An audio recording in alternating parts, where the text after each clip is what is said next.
Ito, ang tawag nito ay hair dryer. So, madalas talaga pagka ito ay nasira, madalas kasi ang issue nito ay hindi na daw gumagana. So, araw-araw kasi ginagamit ito. Siyempre, araw-araw na ginagamit, ginagalaw, usual na tinatamaan ito dito sa puno. Ganon ang sakit sa mga appliances pagka laging ginagalaw. Yung cordon dito sa puno nasisira. Pero titingnan natin kung talagang ito yung tama niya. Yun. Na ano lang, matigas lang kasi Tapos ngayon, titingnan natin to. Cordon lang. Tester. So yung tester, yan. Tester. Yung mga ganito, heavy duty to eh. Hindi basta-basta masisira to. Siyempre, unahin natin yung madaling i-check. Cordon. Minsan nag-isip tayo ng mahirap na problema eh. So dahil sa cordon, check natin dito. Yung blue. Wala. Balik natin yan. Ito. Oh, putol oh. Ayan oh, walang kontak oh. Itong brown, ayan, brown. Wala.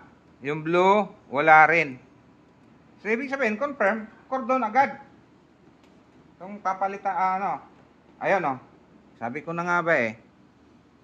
Putol, may butas. So dahil may butas, ayan, putol siya. Ayun oh. Sunog. So ang gagawin dyan, hugutin mo lang to, putulin to kasi malapit na rin maputol yan. Putulan mo siya, bawasan mo. Tapos pag nabawasan mo siya, gayahin mo lang to. Yung dalawa na yan, ihinang natin dyan. Tapos ibalik, okay na, tapos na. Okay. Okay, kuha ng soldering iron to.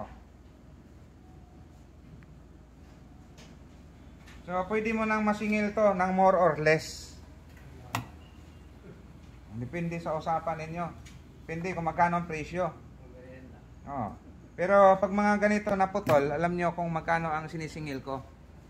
Pagka kilala ko yung may-ari or kilala ko yung customer na nagpapagawa na galante pag nagbigay, siyempre mabait akong maningil. Sasabihin ko, bahala ka na. Kasi minsan pag sinabi kong ang presyo ay 150 lang, magbibigay ng 150. Pagka sinabing bahala ka na, malay mo baka bigyan ka ng 500. Diba? Malas mo pagka thank you na lang. Diba? Ganun yun eh. Parang sugal din, no?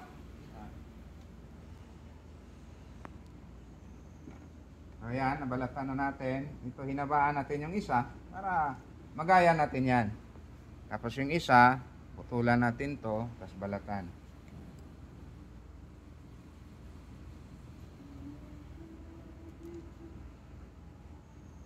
Panghilod pagka pagka madumi ka na.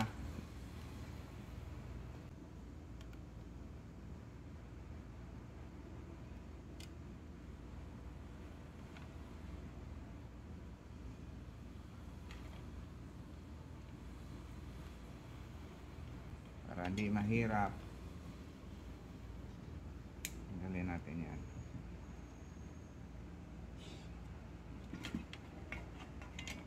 Dito, wag niyo ibabad ng pag naghina kasi pag ibabad baka masira yung switch, malusaw.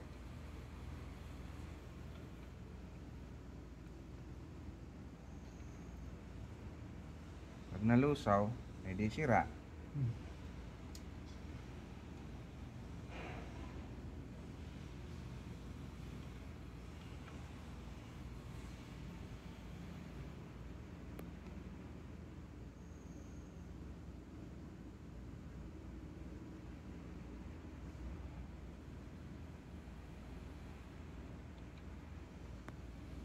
Isa.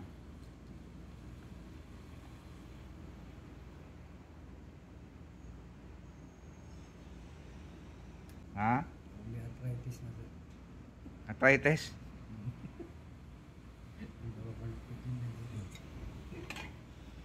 Yung mga baluktot yung ayan. Okay. Dito. Balik nyo lang. Walang kahirap-hirap. Ang singil nito magkano? Bahala na. Depende. Bahala. Depende sa customer. Kung Kuripot. kuripot, presyuhan mo. Galante. Pag galante, bahala ka na. Wala. Pagka may mga customer na galante alam nyo na. Heavy duty daw kaya gusto niya ipagawa. Sabi ko, bumili ka na lang ng tag-100, marami doon. Yung sa akin, bumili akong ganyan, 4-5. Mondes ang tatak. 4-5. Mondes. Mahal nga. Mahal nga to. Singilin natin ng mahal to. Pero di ko alam sa brand na yan kung... Kasi may ganyan kasi natagda 2,000. Malaki. Malaki rin ang motor niya. Dapat may lock pa yan dyan Oo, sir, meron Oo. din yan. wala Wala. Uy. Binhi ng lahat. Ano yun? Takip. Yun yung mga sira. Ang dami kong blower. Sak. Saksak nga. Testing. Oh. Yun. Ayun na. Mainit. Okay na. So, ang singil nito, bahala na.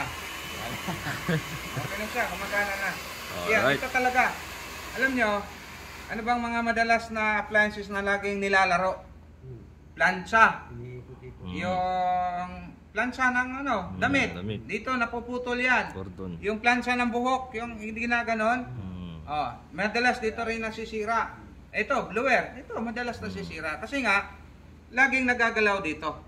So, kakabend, napuputol yan katagalan. Pagka mga naman, yung mga electric pan naman, yung mga ibang appliances na saksak bunot, ang nasisira naman itong puno. Di ba? Tulad ng microphone, madalas nasisira sa microphone, itong puno rin. Kasi panay birit ka birit ka ng birit, di ang nangyari. Minsan pag bumirit ka, saka napuputol. Kung kailan hindi ka bumirit, hindi napuputol yung tunog. May putol din yan sa puno. Okay, yun lang. Okay.